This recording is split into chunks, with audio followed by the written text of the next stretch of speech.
Welcome back to Bobblehead George. Today, with the help of periodic presidents, we're going to take a look at POTUS number 22 and 24, Grover Cleveland. The first Democrat to be elected to the office of the presidency after the Civil War, Grover Cleveland is also the only president to date to leave the presidency and then return to the White House 4 years later.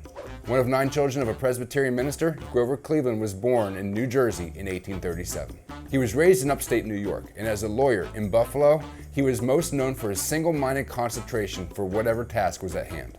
At the age of 44, Grover Cleveland emerged into political prominence, was elected mayor of Buffalo, governor of New York, and eventually president of the United States.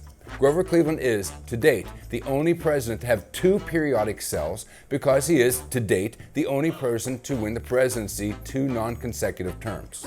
The first of Grover Cleveland's periodic cells has the number 22, indicating that he was our 22nd president, and the years 1885 to 1889, the years he served his first term. The second of Grover Cleveland's periodic cells has the number 24, indicating that he was our 24th president, and the years he served his second term, 1893 to 1897.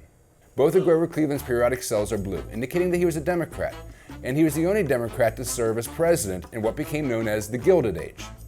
The number 1 with a plus sign in the top right of both cells indicate that Grover Cleveland was elected to 2 non-consecutive terms. The election of 1884 was rooted in the character traits of both of the candidates running for president. Grover Cleveland stood for changing politics, making it less corrupt. He had previously made a name for himself taking on corrupt businesses and political groups. His opponent, James Blaine, had the opposite reputation, finding himself in multiple political scandals. Grover Cleveland's personal life was not so glamorous, and his possible fathering of an illegitimate son became the focus of the Republican Party's campaign. In the end, Grover Cleveland won by a small margin, winning the Electoral College 219 to 182. In 1888, President Cleveland won the popular vote, but not the Electoral College, and was forced to leave the presidency. However, the election of 1892 was a rematch between President Harrison and former President Cleveland, this time with different results.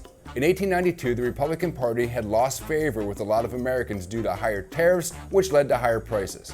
Grover Cleveland was able to outpace Benjamin Harrison in the Electoral College that year, making him the President of the United States again, his second, albeit non-consecutive term. After leaving the White House, Grover Cleveland retired and moved to Princeton, New Jersey. He died in 1908. If you want to learn more about the presidents, presidential elections, the Constitution, and so much more, be sure to visit our good friends at Periodic Presidents at periodicpresidents.com. To make sure you don't miss out on more original history content, click up here. To see the previous president, click down here. We'll see you next time.